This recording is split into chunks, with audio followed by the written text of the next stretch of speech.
Are you feeling frustrated that you're underutilizing your marketing technology stack?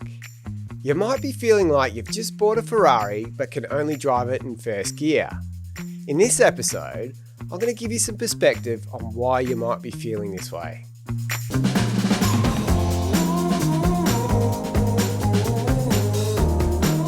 Welcome to the Customer Smarts podcast, where you'll discover smarter ways to deliver customer experiences. I'm your host, Justin Stafford, and I've been helping big brands with digital transformation and CX strategy for many years.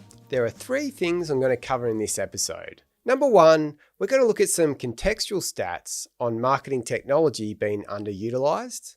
Number two, we're going to dig into some of the underlying causes.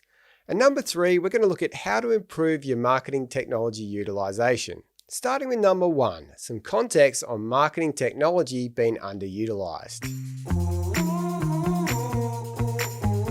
A recent State of MarTech report by Clevertouch revealed that 44% of respondents said their marketing technology platforms remain largely unused. 75% admit to not having the ability to achieve their ambitions, and only 10% are focused on organizational development. So if you step back and look at digital transformation over the past 20 years, you will see that the excitement of tech has distracted many marketers and business leaders away from the strategic, structural, operating issues within their organization. Many got caught up on the potential and all the amazing features of technology. Don't get me wrong, I love technology and what it can do, but many have massively underestimated the enormity of the strategic and operational change required to best utilize marketing technology. Moving on to part two, the causes of MarTech being underutilized.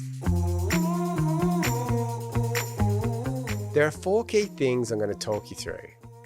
Firstly, the MarTech skill shortage. Everyone's talking about it, and no doubt it's probably an issue for you too.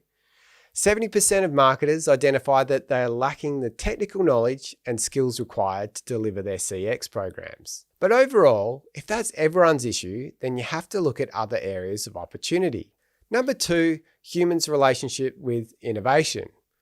I wanted to get some better context on why marketers and business leaders are expecting too much from technology.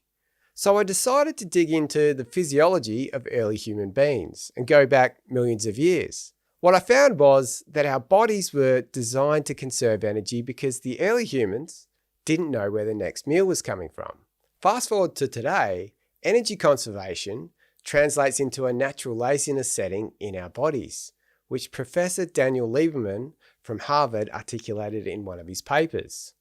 This is why it's so hard to get up and go to the gym or exercise consistently. We need to use our brains to override the natural settings. This natural laziness makes us great innovators because we're constantly looking for new ways to make our life easier and more efficient. Look at all the great inventions in the past 200 years. Electricity, telephones, radio, cars, TVs, computers, internet. And more recently, you would have seen or experienced the excitement around ChatGPT and AI. So if we come back to marketers and executives and think about how that applies, you can see how our natural laziness setting can make us a little overexcited and expecting too much from technology. Because at the end of the day, we want it to make our jobs easier.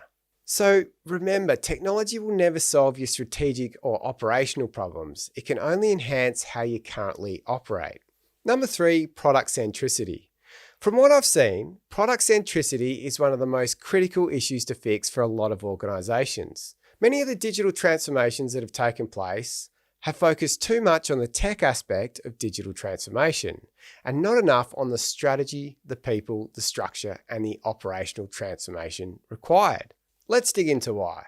If you go back 20 years pre-digital transformation, most organizations by default were structured by product type or business unit and operating in silos, which is how many businesses are still operating today.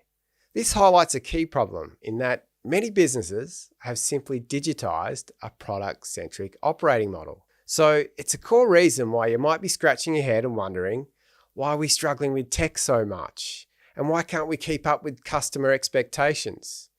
The thing is, most MarTech platforms are customer-centric based systems, which work best if you have a customer-centered operating model. And by that, I mean your marketing and customer teams operate around customer needs or goals, not products.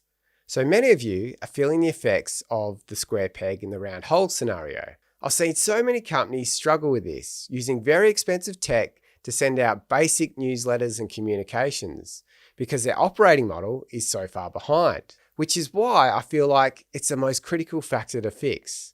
So if you haven't already explored moving to a customer-centered operating model, you should start thinking about it. I'm going to talk about customer-centered transformation in the next section. Number 4, data quality. If your data quality is poor, then you're only going to be able to use MarTech in a very rudimentary way. Most organizations have been on or are still on a data consolidation journey, integrating customer data sources from around the organization into one single customer view or a 360-degree view. However, many are hitting a frustration point at the end of that process because the data that they've consolidated is mostly static data, so basic details or product purchase history. Static because understanding someone's name, age, address, and the fact they bought a product 3 years ago doesn't give you much insight into what that customer might want now. We've got an episode on data coming up where we'll go into way more detail on that topic. Now moving on to the last section, improving MarTech usage. For this part, I'm going to take hiring more skilled staff off the table and focus on how transitioning to a customer-centered operating model can help you better utilize MarTech.